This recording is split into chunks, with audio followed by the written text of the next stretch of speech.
Tá. Passar aqui. Ah, beleza. Tá bom. Ah, legal. Então, gente, muito obrigado por terem vindo. Agradeço ao Zé Eduardo pelo convite para participar aqui dessa série de apresentações. Eu vou passar direto logo para ela, para a gente não perder muito tempo, e aí eu vou comentando os slides. A ideia, então, é dupla. O objetivo aqui é uma tentativa de compreender do ponto de vista conceitual, portanto filosófico, para o entendimento do candomblé, e sugerir novas abordagens para problemas de filosofia da religião a partir desse objeto de estudo, ou seja, tentar atender esse desafio que o José Eduardo está colocando no seu projeto. E eu vou, como ele mesmo mencionou, eu vou levar em conta o trabalho do John Hick, que é um dos filósofos mais influentes da filosofia contemporânea da religião. Ele praticamente é um dos fundadores desse campo de estudo dentro da filosofia moderna, assim, do século XX, começo do século XX, ele é central nesse trabalho. E esse livro que ele publicou em 89, depois fez uma segunda edição em 2004, chamado Uma Interpretação da Religião, Respostas Humanas ao Transcendente. Esse é o subtítulo do livro. E a gente vai primeiro, então, ver as ideias dele sobre esse assunto, sobre o que é religião e em geral. Depois eu pretendo analisar até que ponto o candomblé se enquadra nessa análise.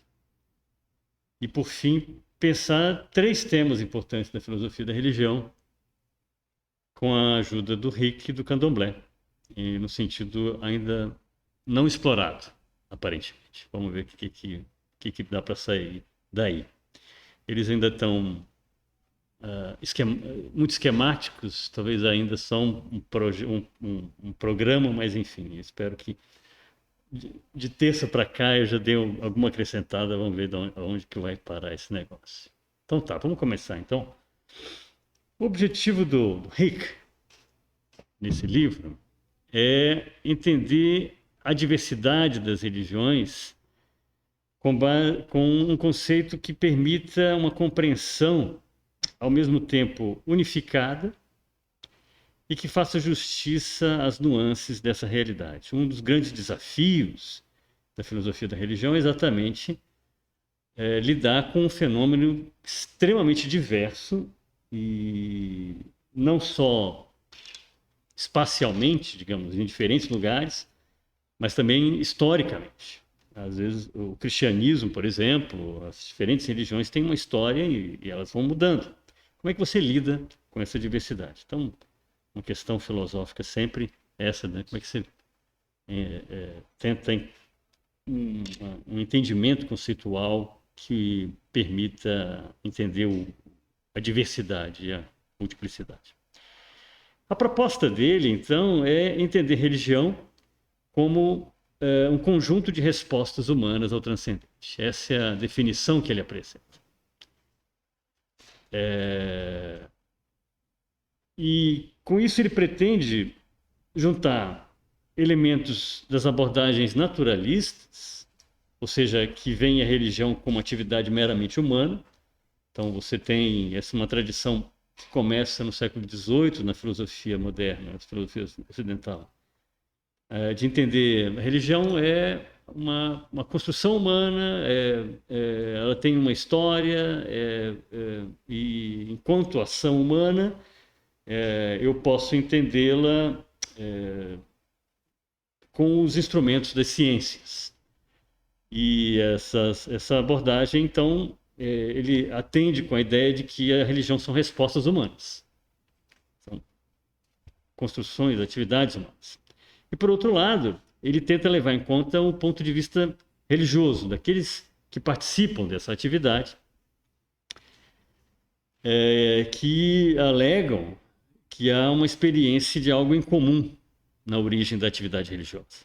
seja, há uma experiência do transcendente. Então, a ideia dele é incorporar essas duas visões, a visão de quem está de fora e a visão de quem participa de dentro.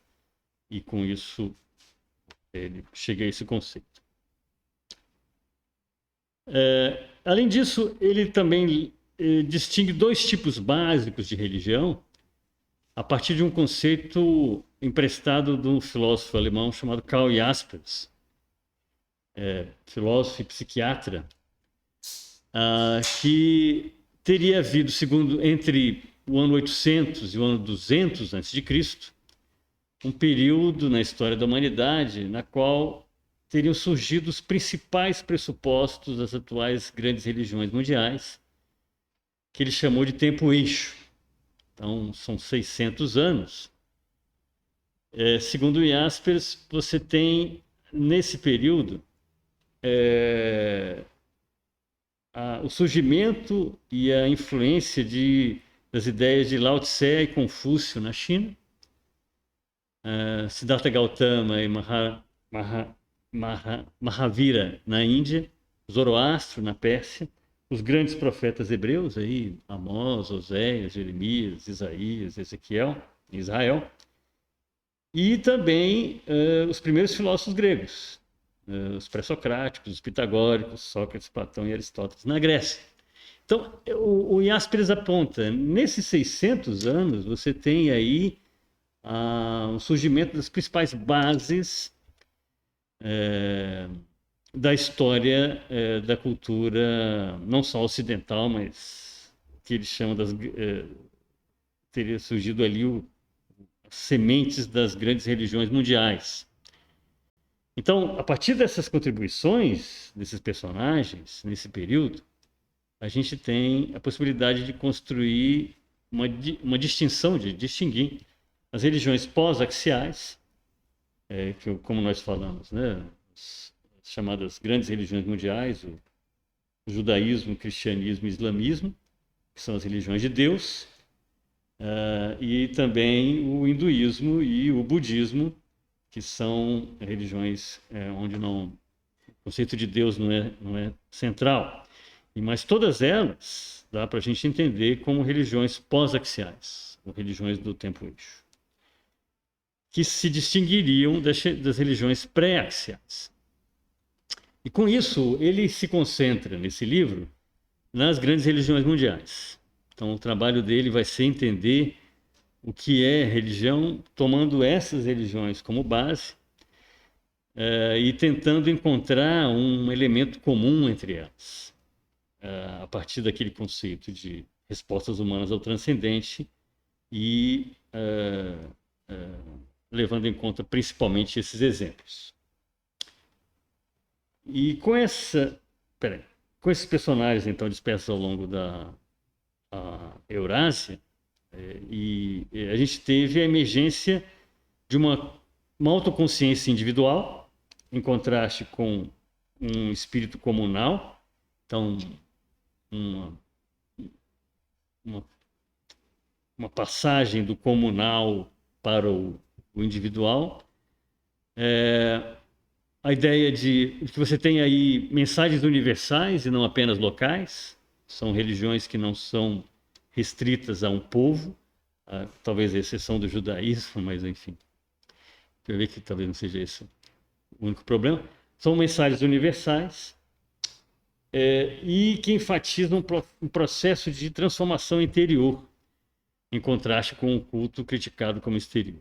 Então, a gente tem nas religiões pós-axiais a ideia de uma interioridade ética, principalmente em detrimento ou em contraste com a ritualidade externa.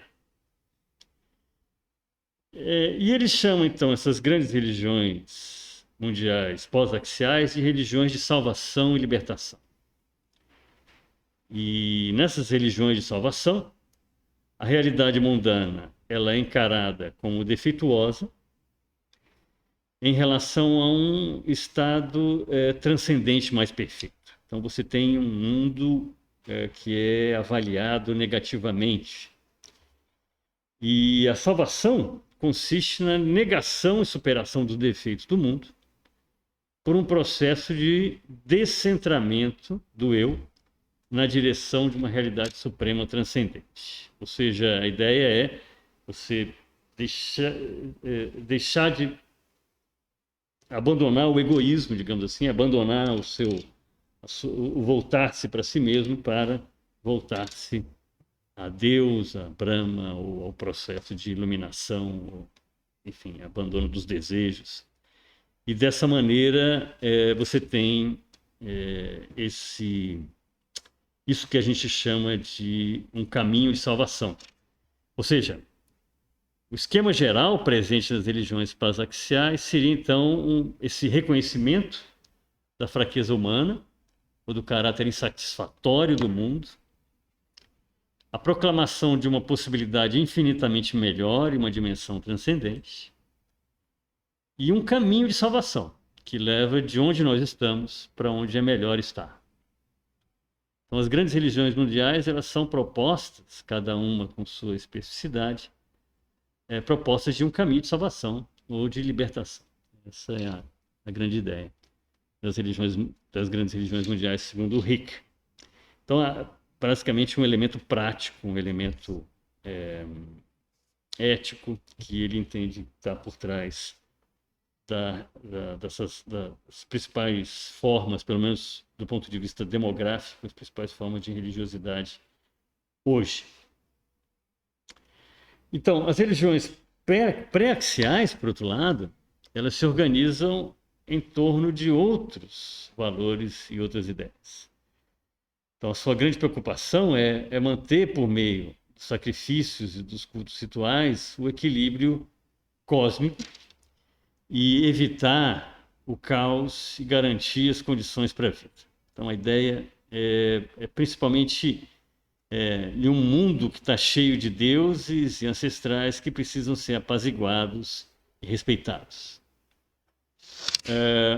Nas religiões pré-axiais, há um predomínio da atividade coletiva e uma compreensão do mundo como algo que precisa ser preservado e renovado por meio do ritual, principalmente do sacrifício. A vida consiste em um equilíbrio precário, constantemente ameaçado, e que é mantido por meio de uma negociação ritual constante com as divindades míticas. Então, tem um contraste bastante forte entre religiões axiais, ou as grandes religiões mundiais, e as religiões pré-axiais. Essa é basicamente a descrição do que pretende o John Hick nesse livro, que teve uma enorme influência. Eu passo logo para a segunda parte da minha apresentação. É um esforço que foi amplamente reconhecido entre os estudiosos da área, e o mérito chegou a justificar, então, a tradução para o português, inclusive, né, como o José Eduardo mostrou. Eu sou o culpado da tradução para o português desse livro, e quando a gente publicou essa edição brasileira, eu escrevi um pequeno prefácio em que eu alertava para a ausência da reflexão sobre as religiões brasileiras. Claro, não conhecia o nosso contexto, mas isso se colocava como uma tarefa para nós. Afinal de contas, ele não, essas religiões que ele leva em conta, pelo menos islamismo, hinduísmo e budismo, e até o próprio judaísmo, tem pouca presença no meio cultural brasileiro. Para a gente entender religião, a ajuda delas é talvez não tão expressiva quanto a gente entenderia com a ajuda de uma reflexão que levasse em conta as religiões de matriz africana. E então eu já nessa época já alertava para isso, e o projeto do José Eduardo vem bem ao encontro. Bom, agora está na hora de fazer alguma coisa, né? Isso foi em 2018, quando eu escrevi esse prefácio. Em 2009, eu já tinha publicado um pequeno artigo sobre oportunidades e desafios de fazer filosofia da religião, levando em conta o candomblé. E coisa interrompeu lá também, então estou devendo isso já há um bom tempo e está na hora de tentar fazer alguma coisa. Então, há uma pergunta que a gente pode fazer, em vista desse trabalho do John Hick, seria o candomblé uma religião pré-axial?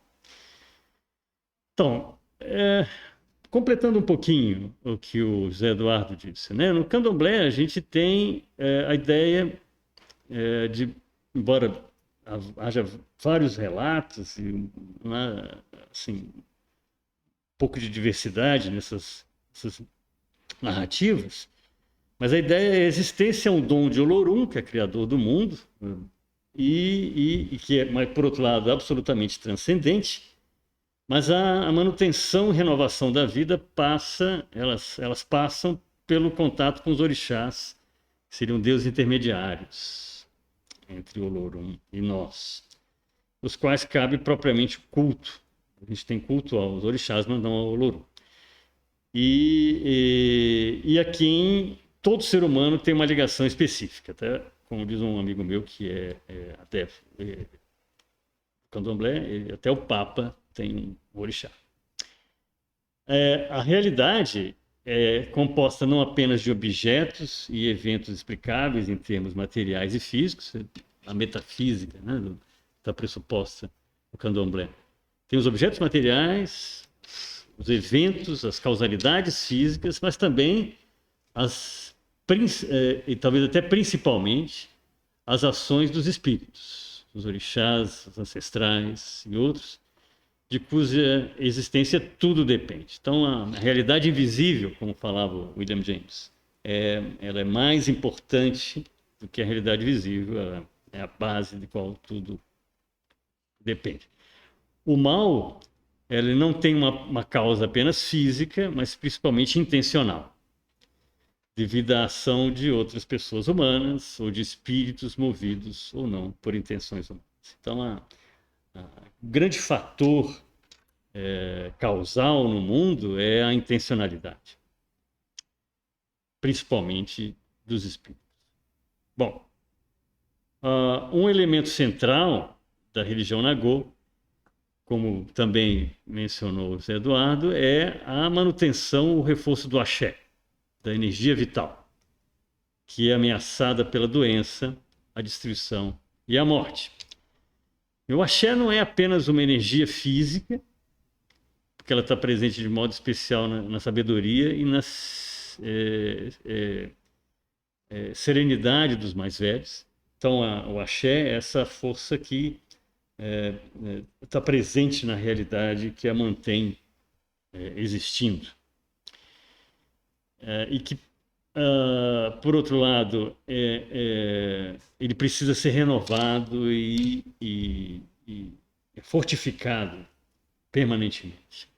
O rito principal pelo qual o axé é preservado e renovado, nessa ligação com os orixás, é o sacrifício, que pode ser na forma da morte de um animal, cujo sangue tem um valor especial por seu valor vital. Permite, por exemplo, marcar certos momentos muito importantes na iniciação.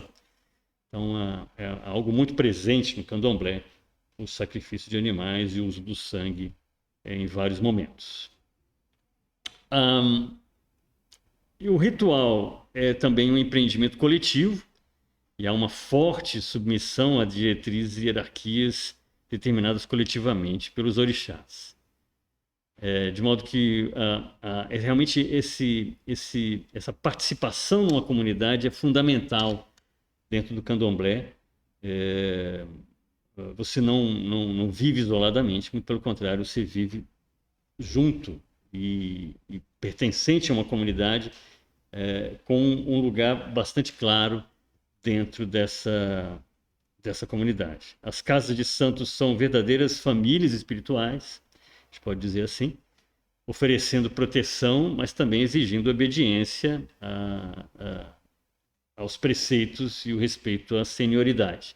Há uma organização em termos de senioridade, a quem cabe ser cumprimentado primeiro, em que sequência, em que ordem, quem é que dá a bênção, quem é que precisa pedir a bênção e por aí vai.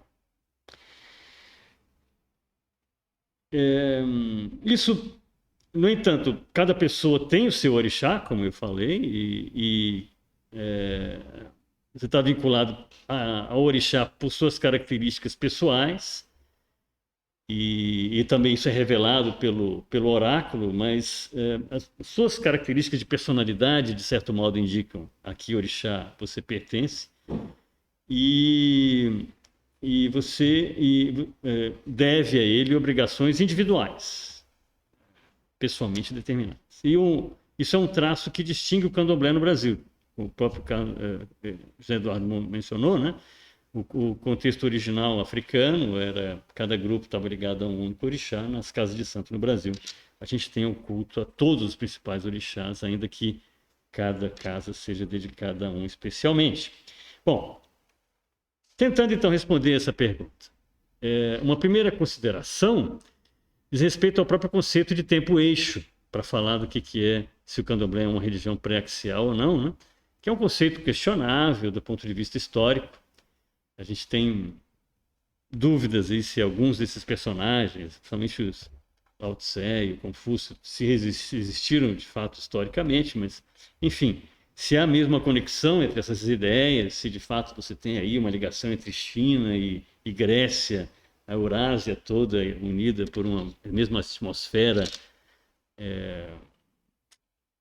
intelectual de ideias que mudaram a história da humanidade, isso é bastante questionável do ponto de vista histórico. Mas do ponto de vista mais para nós, filosoficamente, e para entender se o candomblé realmente como é que ele se enquadra nessa tentativa do John Hick, parece não caber ao candomblé, pelo menos assim de modo dicotômico, essas distinções entre as religiões pré-axiais e axiais, que a gente viu lá, né? Ou seja, a distinção entre a manutenção do mundo e salvação e libertação, a distinção entre umas religiões de sacrifício e ritual e religiões de transformação interior, e a distinção entre a predominância do coletivo e a predominância do indivíduo. Ou seja, quanto a essa primeira distinção, o candomblé também se volta para a salvação física e espiritual. Eu me baseio num livro chamado Candomblé e Salvação.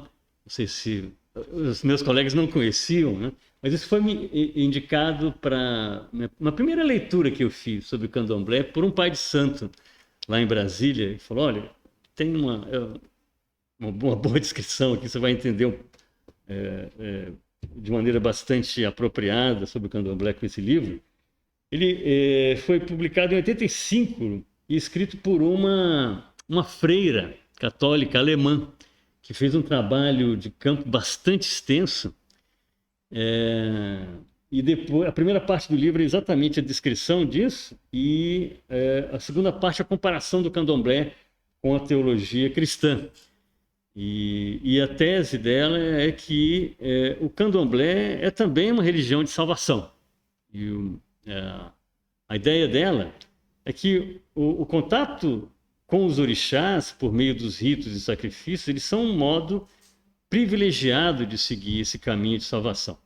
É por meio da ação dos orixás que se pode enfraquecer o mal e se revigorar a energia vital, o axé. Quer dizer, a salvação se dá por meio da imitação ritual do modelo dos orixás e, desse modo, tomar parte em seu poder. Então, você tem um caminho de salvação na própria atividade ritual, no próprio contato com os orixás. Então, essa distinção entre religião de salvação e religião de sacrifício não faz muito sentido exatamente por isso. Porque o próprio ritual, o próprio sacrifício é parte do caminho de salvação. Entende? Eu vou explicar, tentar aprofundar um pouquinho mais essa noção de salvação daqui a pouquinho. Por outro lado, em segundo lugar, embora pareça prevalecer a dimensão cultural e, portanto, ritualística, a transformação interior também é algo muito valorizado. Ou seja, o altruísmo é enaltecido, o egoísmo, manifesto, por exemplo, na desobediência ou no desrespeito, por exemplo, eles são censurados. Quer dizer, essa distinção entre religião ética e religião cultural, ela não ajuda a entender o caso do candomblé. Porque a vida religiosa implica normas e valores também. Você tem ali uma ética bastante claramente implicada no modo como se vive a religião Nagô. E quanto à relação entre individual e coletivo, o caso da vida após a morte pode ser esclarecedor. É aqui uma questão muito curiosa que o Zé Eduardo já mencionou um pouquinho. Quer dizer, por um lado, embora que a escatologia do candomblé não é muito clara, assim, você tem várias maneiras de entender isso. O que seria a vida após a morte, de que modo se sobrevive à morte, o que acontece ali, enfim. Mesmo assim, mesmo sendo um tanto, digamos, pouco clara, a gente pode dizer que cada alma é imortal, entendido essa imortalidade de várias maneiras, mas é individualmente essa é a ideia. E, por outro lado, os destinos dos mortos e dos vivos, eles estão entrelaçados em uma escatologia comunitária. Você tem os dois elementos nesse ponto, tanto o individual quanto o coletivo presentes. E, no entanto, embora a hierarquia seja rígida e pareça haver uma submissão do individual ao coletivo, isso não apaga a individualidade, mas muito pelo contrário, supõe. Quer dizer, você tem um lugar e uma obrigação individual presente e a ser cumprida e o papel a ser desenvolvido dentro da comunidade. De modo que realmente não dá para pensar as duas coisas como prevalecentes ou mesmo com certeza não excludentes. Então, não só o conceito de tempo eixo é problemático para tentar entender se o candomblé é uma religião pré-axial, mas a própria distinção entre religiões de salvação e libertação e religiões pré-axiais não cabe para entender o candomblé. A ideia de religiões que privilegiam a transformação e valorizam o aperfeiçoamento ético em contraste com as ditas religiões arcaicas, voltadas para o culto sacrificial de divindades locais, também só se aplicam ao candomblé numa análise superficial. Então, em outras palavras, eu diria, não, o candomblé não é uma religião pré-axial. Ou seja, ele exigiria de nós um esforço de tentar entender a religião que se acrescente, que vá além do esforço do John Hick. Bom, terminando então, a última parte é uma tentativa de esquematizar algumas ideias sobre a filosofia da religião a partir do candomblé, né? Então, aproveitar esse caso do candomblé para repensar 3 temas importantes da filosofia da religião contemporânea, que eu pretendo fazer agora bem rapidamente. Então, começando com o conceito de religião. Eu diria que parece mais adequado pensar que toda religião é um caminho de salvação. Ela pretende ser um caminho de salvação no sentido de uma busca de se livrar do mal e de se aproximar. Acabei não terminando de escrever aqui. Se aproximar dessa realidade ou dessas forças que nos ajudam a superar esse mal. Então, o candomblé se qualificaria como uma religião de salvação, a meu ver, como todas as religiões, ou pelo menos a grande maioria delas, ou a gente pode dizer assim, pensando que você tem umas semelhanças de família, né? Esse seria uma semelhança importante dentro desse grupo que a gente chama da família das religiões, a ideia de um caminho de salvação. A libertação do mal pela via religiosa, ela se dá por uma relação com o invisível, com um poder que está presente e ao mesmo tempo é transcendente à percepção sensorial. Então, elas são caminhos de salvação com esse tipo de concepção. Você tem essa relação com o invisível. Então, parece mais adequado pensar que toda religião é um caminho de salvação no sentido de uma busca... Peraí, eu acho que eu já... desculpa, acabei repetindo isso aqui. Assim, a religião não é apenas uma resposta humana ou transcendente, mas também a experiência humana do mal, entendido como dor, sofrimento, morte, insuficiência, ignorância, finitude e ameaça de aniquilação. Uma listinha aí, inicial, pelo menos, dos membros do conjunto que a gente poderia chamar conjunto do que a gente chama de mal. Ou seja, trata de uma resposta, portanto, a uma dupla experiência humana. A experiência do mal e de algo que pode ajudar a vencer o mal, que é mais forte que ele e que está em um plano de agentes não visíveis. Então, essa ideia de entender religião como uma resposta humana a essa dupla experiência.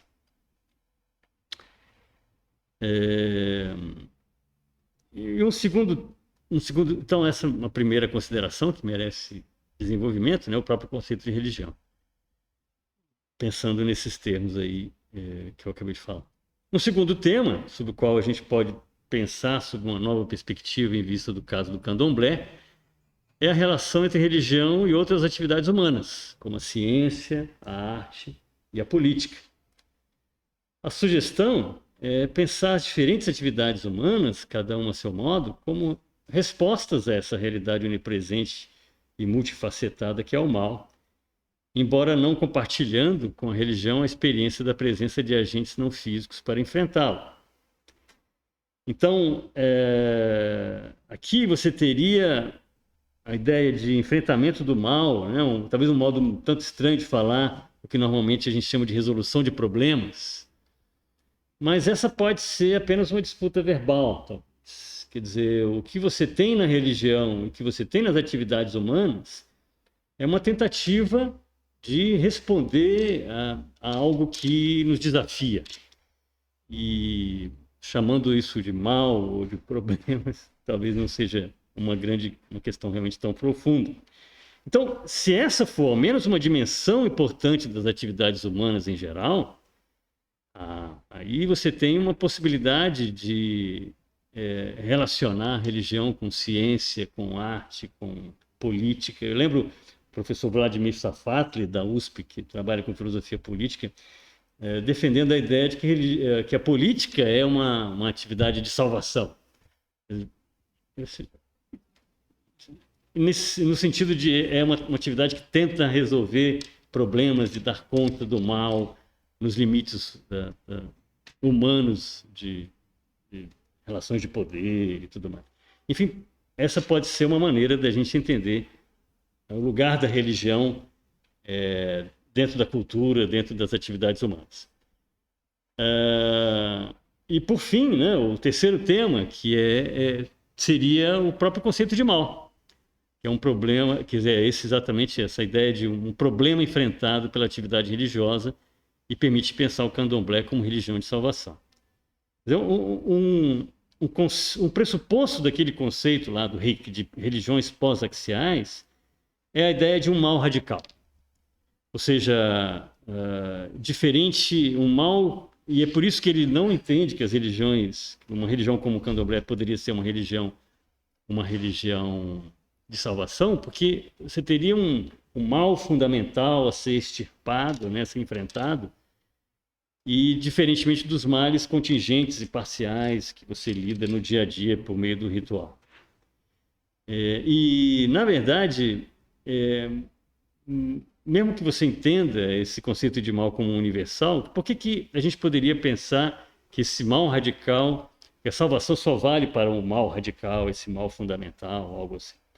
Por que não pensar que o ritual e a busca de renovação e manutenção do axé são formas de se livrar do mal em pelo menos alguns dos seus vários sentidos? O próprio problema do mal ele pode ser repensado desse modo, deixando de ser principalmente, né, como falou o Zé Eduardo, uma questão de compatibilidade entre proposições, é basicamente uma questão lógica hoje dentro da filosofia da religião, ou da relação entre uma hipótese, a hipótese da existência de um Deus infinitamente bom, infinitamente poderoso, a relação dessa hipótese com o conjunto de evidências e tal. Ou seja, você tem a possibilidade de repensar esse problema que é colocado de um modo muito intelectualizado e talvez excessivamente teórico, e entender o conceito de mal e as diferentes estratégias para enfrentá-lo poderia ocupar um espaço maior no debate em filosofia da religião sobre esse problema a partir de uma consideração do candomblé. Essa é mais uma sugestão que eu penso que a gente poderia apresentar. E talvez isso possa ajudar até o problema teórico do mal, inclusive.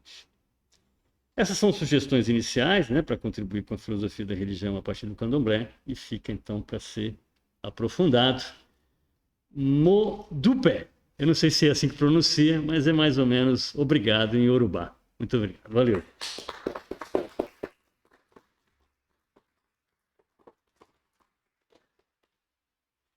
É isso, né? Então,